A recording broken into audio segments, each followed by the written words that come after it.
Hello, my friends. My name is Harold, and welcome to the Sanctum.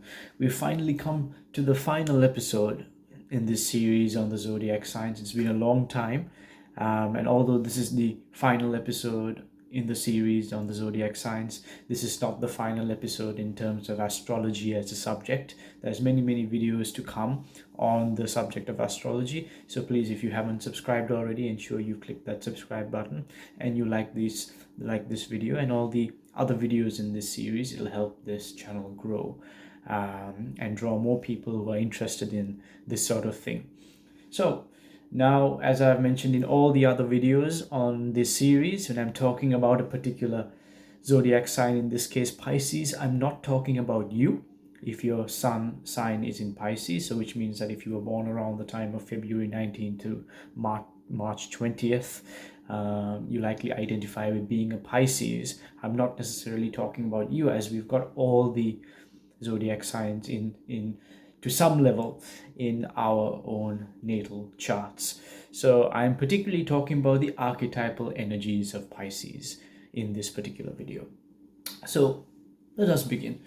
So Pisces, also known as the fish. Pisces are seen as the as two fish with their tails entangled together, one swimming upwards and often the other one swimming downwards in that way.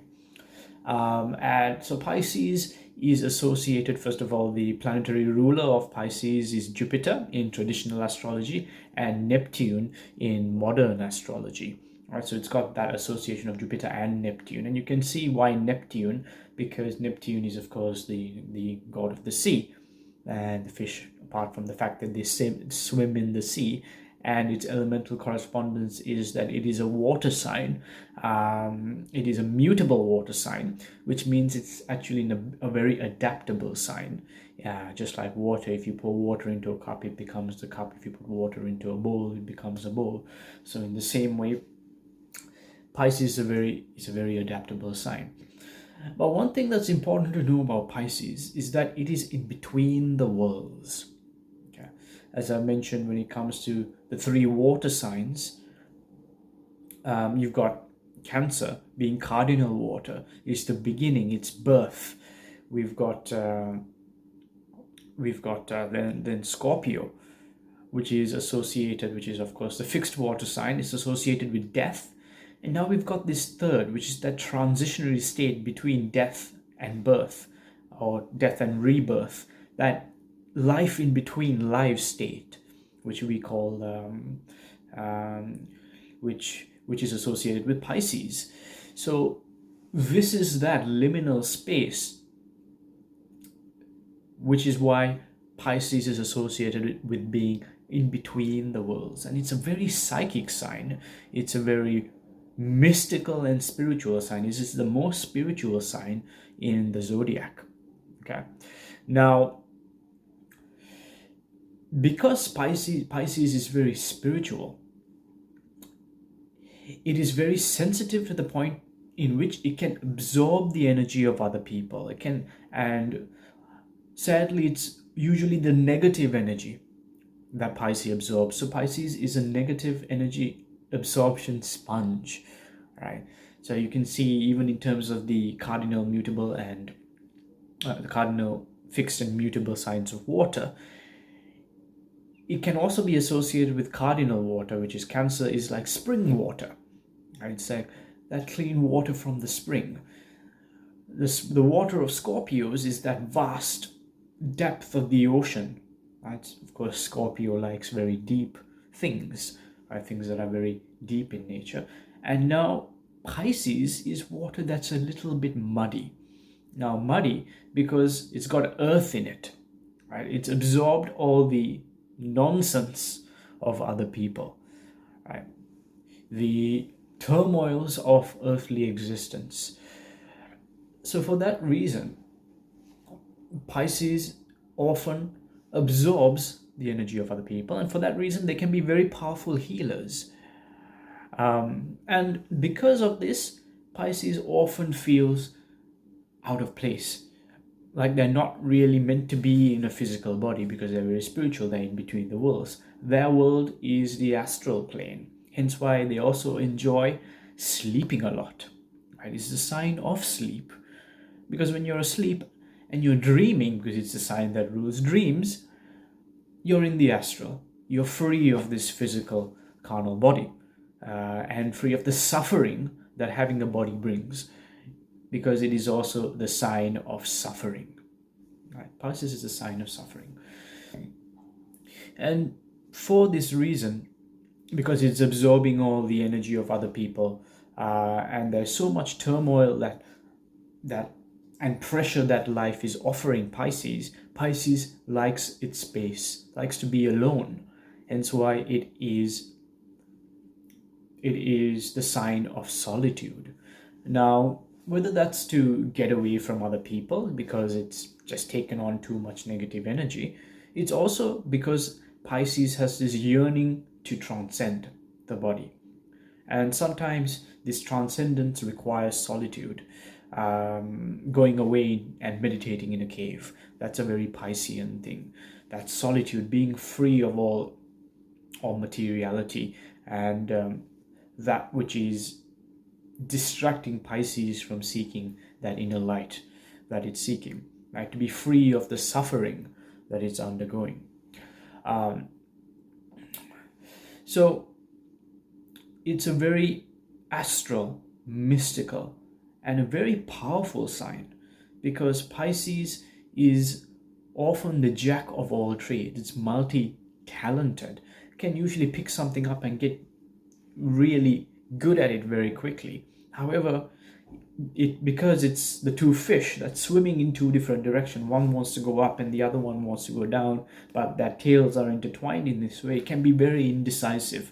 It doesn't know which direction to go. It doesn't know how to do it. It's just inactive. It can be the sign of inaction. It doesn't know which direction to go, and it can swim in two different directions. Therefore, although it's very multi-talented, a Pisces can pick something up, get very good at it, and once it gets good at it, the Pisces will get bored and want to move on to another thing. So that is symbolic of the two fish swimming in different directions.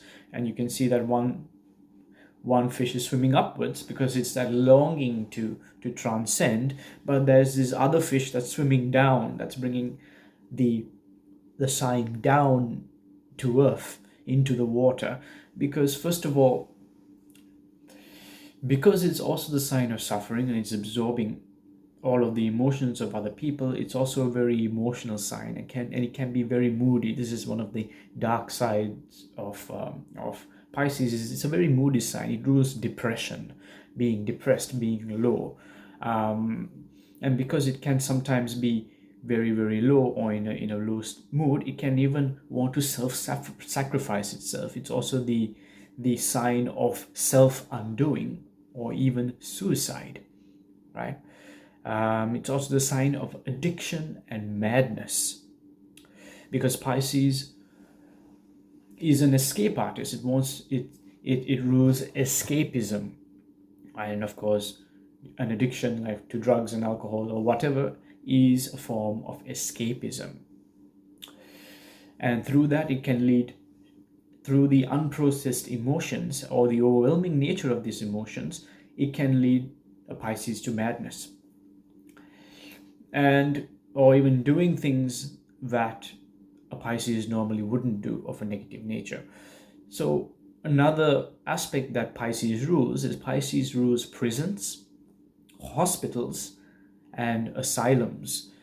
So you can see all these places are places often associated with solitude as well. When somebody's in a hospital, yes, there are other people there, but they're often kept in solitude. In an asylum, they're definitely kept in solitude, same as a prison. But all of these places have Piscean energy. It's got that in between the worlds aspect to it, right? It's got that Piscean in between the worlds kind of energy, right? So although Pisces is very emotional and sensitive and mystical, it is the most compassionate sign. right? It's very, very compassionate. Pisces always wants to help, and doesn't want anyone else to suffer. Hence why, because it's been suffering so much, he doesn't want anybody else to feel this suffering. But one of the negative aspects of this suffering is that it can get so used to the suffering that it opens itself up to more suffering because it's comfortable in that suffering. Yeah. Once again, the two fish swimming in two different directions. One is pulling it down, one is trying to go up. Yeah. Because you can see now how it's also associated with sleep, because the Pisces is undergoing so much pressure from the rest of the world, emotionally, physically, spiritually, in every sense of the word. It just wants to go to sleep. It just wants to go back to the astral. It just wants to dive into the deep water where it's comfortable. All right. So, apart from all of these things that I've just said about Pisces, Pisces rules in terms of the physical body. It rules the feet, right? And it rules the immune system. Okay. It also rules stuff like poetry and dancing. And the tarot card associated with Pisces is the Moon card, right? Once again, it's that very mystical planet, the Moon. That's the card that rules Pisces. Now you can see how Pisces, because it rules self-sacrifice, even in a in the previous video when I spoke about Aquarius, I spoke about I spoke about how the age of Aquarius is now, we're in that place right now where the age of Aquarius is underway, and the age before this was the age of Pisces. So let me talk a little bit more about that. So you can see now the age of Pisces was that particular age where Christianity was expanding and pervading the whole of the earth. And this is, of course, even the figure Jesus Christ is a very Piscean deity. It's a very Piscean deity because, first of all, he sacrificed himself to alleviate the sins of others, right? It was very compassionate and loving in nature, just like a Pisces.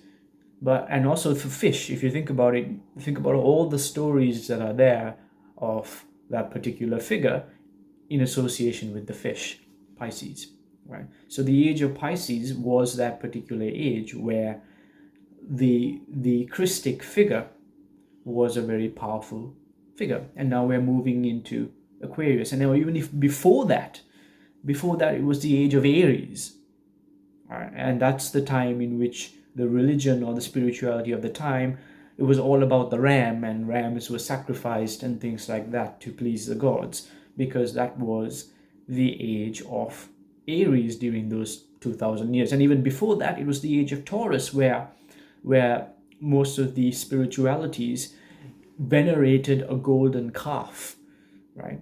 A cow in that way. So you can see how the ages, as time goes on, 2000 odd years, the whole mental state and awareness of a particular generation or generations start to slowly shift into, even in terms of their spiritual inclination, towards the energy of that particular sign, right? So you can see now on a microcosmic scale, in terms of the movement of the earth around the sun, we've got 12 months, right, and 12 zodiac signs. But now in a macrocosmic scale, due to the precession of the equinox, the little tilt of the earth is not really spinning in that manner. It's actually got a little bit of a tilt when it spins. So that tilt creates another circle at the top here. It takes around 26,000 years for it to loop around one entire circle. So that 26,000 years is divided into 12 zodiacal ages, which is where right now we've entered the age of Aquarius, where we're now returning back, first of all, to the power of science and technology and all that, but also realizing that humanity has the divine within them, and that we can tap into this divine power potential. It doesn't mean that all the other spiritualities has lost power. Absolutely not. Is that we can realize and see that all of these spiritualities, no matter where it comes from, are essentially the different viewpoint of the same mountain that we're trying to climb. It's the same goal. We're just living in a different house positioned around the same mountain. So, depending on which house we find ourselves in, we get a different view of the mountain. And yes, the path may be different if you were to climb up the mountain, but the top is the same. Well, I hope you enjoyed this series. I think that covers Pisces.